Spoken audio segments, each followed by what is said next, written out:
Hello friends नमस्कार good morning चलतु जाणीनेवा आज दिन टॉप खबर गुड़िक। प्रथम खबर भड़ा घरे असंजत अवस्था शिक्षयित्री स्त्री को प्रेमिक सह धरिला स्वामी आउे बेकरे माड़ पकाई अर्ध उलग्न अवस्था रास्तार चलाई चलाई नहीं थाना को नहीं पुरी जिला निमापड़ारे परकिया प्रीति एवं दांडरे पड़ी हाटरे गड़ुछि। सोशल मीडिया रे घूरी बुलुछि वीडियो। मिलिथिबा सूचना अनुसार जड़े शिक्षयित्री निमापड़ा थाना निकटर एक साहिरे भड़ा घरे रोते। महिला जनक शिक्षयित्री होता बेले पुरुष जनक शिक्षक नेता होता जमापड़ी। पूर्वर स्वामी स्त्री को संदेह करुले। महिला स्वामी तांको स्त्री को रेड हैंड रे धरियापाई योजना करथिले। सोमवार राति 8टा समय भड़ा घरे शिक्षयित्री पत्नी सह तांको प्रेमिका शिक्षक नेता असंजत अवस्था थिला बेले धरा पड़िथिले। स्वामी और तांको सांग माने मिसी तांको धरी दुई जन को अर्ध उलग्न अवस्था बेकरे माड़ पकाई थाना को चलाई चलाई नहीं थिले। तदंत पर शिक्षयित्री स्वामी एवं तांको सांग को बांधिची पुलिस। एभली कंगारू कोर्ट रे शास्ति देवा आईन विरोध बोली कहिची पुलिस। परवर्ती खबर नेपाल रे हिंसार निया बालुका कला रे शांति पाई प्रार्थना। नेपाल को निज पूर्व अवस्था को फेराई आनिबाकू एवं नेपाल रे पुनः शांति प्रतिष्ठा करने को अपील करिसेंती बालुका शिल्पी पद्मश्री सुदर्शन पट्टनायक। निज बालुका कला माध्यम से नेपाल रे शांति पाई प्रार्थना करिसेंती। पूरी बेलाभूमि रे ही बालुका कला करी नेपाल को वार्ता देइसेंती सुदर्शन। निज सोशल मीडिया रे बालुका कलार फोटो एवं वीडियो पोस्ट करी से ही शांतिर वार्ता देइसेंती। आउ कहिसेंती हिंसा रे जेउ क्षति घटिची जेउ जीवन जाइछि ताहा दुखदायक। एही कला माध्यम मु समस्त को शांति पाई प्रार्थना करुछि। नेपाल शांतिप्रिय देश पुणी थरे सही समय फेरी आसु। परवर्ती खबर 26 जन को परिवार दुख को भूलीगले सरकार। संजय राउत कहिसेंती जे देखंतु कथा होछि एबे भी ऑपरेशन सिंदूर चलीछि। पहलगाम आमर 26 माँ एवं भौणी को सिंदूर पोछि दिया गला। सेमानंकर जंत्रणा क्रोध एवं दुख एपर्यंत कम होई नहीं। आज भी सेमाने निज स्वामी पिलां को हराइबार दुखरू बाहरी पारि नाहांती। आउ आपण पाकिस्तान सहित मैच खेलिया कथा कहउजंती। यह निर्लजता। मोर प्रश्न हेउछि बीजेपी सरकार को एही प्रसंग को नहीं सेमानंकर कौनसी भूमिका अछि कि नहीं। सरकार कहिथिले जे पानी एवं रक्त एकाठी प्रवाहित हेबो नहीं। तेबे रक्त एवं क्रिकेटर माने एका संगरे किपरि आगकू जिवे। शिवसेना उद्धव गोष्ठी सहित जड़ित लोक माने एही मैच विरोध में प्रतिवाद करने रास्ता को ओह्लाइबे। सारा देश में सिंदूर रक्षा अभियान चलिबो। परवर्ती खबर गाड़ी रे स्त्री को कଳରେ बसाई करुथिले रील्स गणिले 11,000 टंकार फाइन। सतर्क रुहंतु। रास्ता को निजर संपत्ति भावंतु नहीं। जड़े रील्स क्रिएटर रास्ता रे गाड़ी रे एमिति हाथ छाड़ी स्टंट मारुथिले।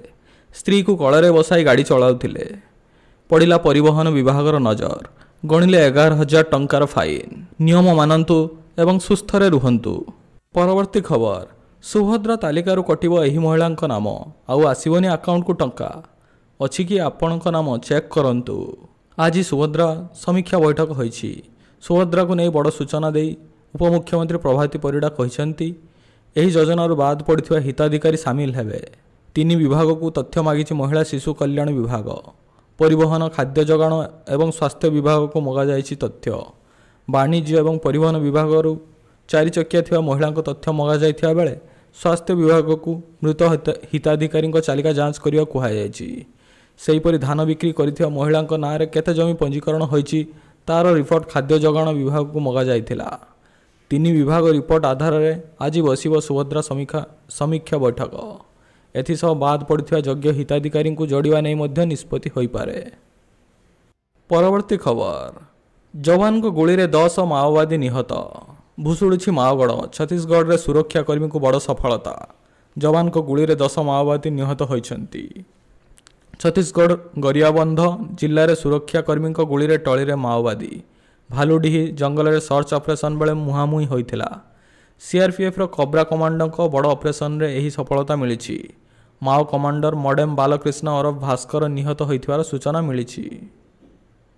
परवर्ती खबर माँ पाखरु शिशु को झांपी नहीं जीवन नहीं गला बाघ। उत्तर प्रदेश बिजनौरु एक दुखद घटना सामना को आसी। एठारे एक बाघ 8 वर्षर शिशु उपर आक्रमण कर तार जीवन नहीं जाइछि। सूचनायोग्य माँ तार 8 वर्षर शिशु को धरी पानी भरिया पई घर ठारू किछि दूर रे थिबा पानी टैप पाखु जाइथिला। एही समय पाखरे थिबा आखु कियारी भितरु हठात एक बाघ आसी शिशु को झांपी नहीं जाइथिला। ପାଖରେ ଥିବା ଲୋକମାନେ ଶିଶୁକୁ ବାଘ କବଳରୁ ଉଦ୍ଧାର ପାଇଁ ଧାଇଁ ଯାଇଥିଲେ। କିଛି ଦୂର ଗଲା ପରେ ବାଘ ଶିଶୁକୁ ଛାଡ଼ି ଘଟଣାସ୍ଥଳରୁ ଚମ୍ପଟ ମାରିଥିଲା। ଗ୍ରାମବାସୀ ଶିଶୁକୁ ଉଦ୍ଧାର କରି ସଙ୍ଗେ ସଙ୍ଗେ ଚିକିତ୍ସା ପାଇଁ ହସ୍ପିଟାଲରେ ଭର୍ତ୍ତି କରିଥିଲେ ହେଁ ଡାକ୍ତର ଶିଶୁକୁ ମୃତ ଘୋଷଣା କରିଥିଲେ। ଗ୍ରାମବାସୀମାନେ ଅଭିଯୋଗ କରି କହିଛନ୍ତି ଗତ 10 ଦିନ ମଧ୍ୟରେ ଜିଲ୍ଲାରେ ବାଘ ଆକ୍ରମଣ ହେତୁ 3 ଜଣ ନିରୀହ ଶିଶୁଙ୍କ ଜୀବନ ଚାଲିଯାଇଛି। ବନ ବିଭାଗ ଏନେଇ ଦୃଢ଼ କାର୍ଯ୍ୟାନୁଷ୍ଠାନ ନ ନେଲେ ଆନ୍ଦୋଳନ ତୀବ୍ର ହେବ। ପରବର୍ତ୍ତୀ ଖବର, କ୍ଷୀର ଅପମିଶ୍ରଣ ଚାଲିଥିବା ବେଳେ ମାଡ଼ି ବସିଲା ପୋଲିସ। ବିଳମ୍ବିତ ରାତିରେ ଆଠଗଡ଼ ଗୁରୁଡ଼ି ଝାଟିଆ ଥାନା ଅନ୍ତର୍ଗତ ଏକ ହୋଟେଲ ପଛପଟେ କ୍ଷୀର ଅପମିଶ୍ରଣ ଚାଲିଥିବା ବେଳେ ମାଡ଼ି ବସିଲା ଗୁରୁଡ଼ି ଝାଟିଆ ପୋଲିସ। ଗତକାଲି ମଧ୍ୟରାତ୍ର 2ଟା ବେଳେ କ୍ଷୀର ଅପମିଶ୍ରିତ ହେଉଥିବା ବେଳେ ଖବର ପାଇ ଚଢ଼ାଉ କରିଥିଲା ଗୁରୁଡ଼ି ଝାଟିଆ ପୋଲିସ। ଦୀର୍ଘ ଦିନ ଧରି ଏପରି ଅପମିଶ୍ରଣ ଚାଲିଥିବା ନେଇ ସତର୍କ ନଜର ରଖିଥିଲା। ମେସିନ୍ ଦ୍ୱାରା କ୍ଷୀର ଗାଡ଼ି ମଧ୍ୟରେ ପାଣି ଲୋଡ୍ କରି କ୍ଷୀରକୁ ବାହାର କରି ସେଥିରେ ଲୁଣ ପାଉଡର ଓ ଏକ କେମିକାଲ ଅପମିଶ୍ରଣ କରିଦିଆଯାଉଥିଲା। ଏହି କ୍ଷୀର ଗାଡ଼ି ସମ୍ବଲପୁର କଟକର ଏକ ଦାମୀ କମ୍ପାନୀକୁ ଯାଉଥିବାର ପ୍ରାଥମିକ ତଦନ୍ତରୁ ସୂଚନା ମିଳିଛି। ଘଟଣାସ୍ଥଳରୁ ଗାଡ଼ି ଡ୍ରାଇଭର ଚମ୍ପଟ ମାରି ଖସି ଯାଇଥିବାର ଜଣାପଡ଼ିଛି। ପରବର୍ତ୍ତୀ ଖବର, ଆମକୁ ନ ଜଣାଇ ବିଦେଶ ପଳାଉଛନ୍ତି ରାହୁଲ ଗାନ୍ଧୀ। ସିଆର୍ପିଏଫ୍ ଦ୍ୱାରା ଲେଖାଯାଇଥିବା ଏହି ଚିଠିରେ ଲେଖାଯାଇଛି ଯେ ଗତ 9 ମାସ ମଧ୍ୟରେ ରାହୁଲ ଗାନ୍ଧୀ ସୁରକ୍ଷା ପ୍ରୋଟୋକଲକୁ ଅଣଦେଖା କରି 6 ଥର ବିଦେଶ ଗସ୍ତ କରିଛନ୍ତି। ସେ ଏହି ଗସ୍ତ ବିଷୟରେ ଏଜେନ୍ସିଗୁଡ଼ିକୁ ପୂର୍ବରୁ ସୂଚନା ଦେଇନଥିଲେ, ଯାହାଫଳରେ ସୁରକ୍ଷା ଏଜେନ୍ସିଗୁଡ଼ିକୁ ବଡ଼ ସମସ୍ୟାର ସମ୍ମୁଖୀନ ହେବାକୁ ପଡ଼ିଥିଲା। ପରବର୍ତ୍ତୀ ଖବର, ନେପାଳରେ ଫସିଥିଲେ 23 ଓଡ଼ିଆ ତୀର୍ଥଯାତ୍ରୀ, ଉଦ୍ଧାର କଲେ ସରକାର। ଓଡ଼ିଆ ତୀର୍ଥଯାତ୍ରୀମାନେ ନେପାଳର ପଶୁପତିନାଥ ଦର୍ଶନ କରିବା ପାଇଁ ଫସି ଯାଇଥିଲେ। ସମସ୍ତେ ଯାଜପୁର ମାଲଆନନ୍ଦପୁର ପଞ୍ଚାୟତର ବୋଲି ଜଣାପଡ଼ିଛି। ନେପାଳରେ ଅପ୍ରୀତିକର ଘଟଣାକ୍ରମେ ଓଡ଼ିଆ ତୀର୍ଥଯାତ୍ରୀମାନେ 2 ଦିନ ଧରି କାଠମାଣ୍ଡୁରେ ଏକ ହୋଟେଲରେ ଅଟକି ଥିଲେ।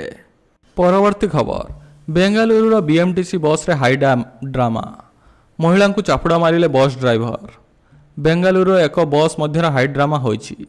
ଜଣେ ବସ୍ ଡ୍ରାଇଭର ଜଣେ ମହିଳାଙ୍କୁ ହାତ ଉଠାଇଛନ୍ତି, ଯାହା ଏବେ ଇଣ୍ଟରନେଟ୍ରେ ବେଶ୍ ଭାଇରାଲ ହେଉଛି। ବେଙ୍ଗାଲୁରୁର metropolitan transport corporation bus driver ଏବଂ ଜଣେ ମହିଳା ଯାତ୍ରୀଙ୍କ ମଧ୍ୟରେ ଏକ ଆଶ୍ଚର୍ଯ୍ୟଜନକ ଝଗଡ଼ା କ୍ୟାମେରାରେ କଏଦ ହୋଇଛି। ଯୁକ୍ତିତର୍କ ଏତେ ବଢ଼ିଯାଇଥିଲା ଯେ ଶେଷରେ ପରିସ୍ଥିତି ଅଣାୟତ୍ତ ହୋଇଥିଲା। କେହି କାହାକୁ ଛାଡ଼ିବାକୁ ନାରାଜ।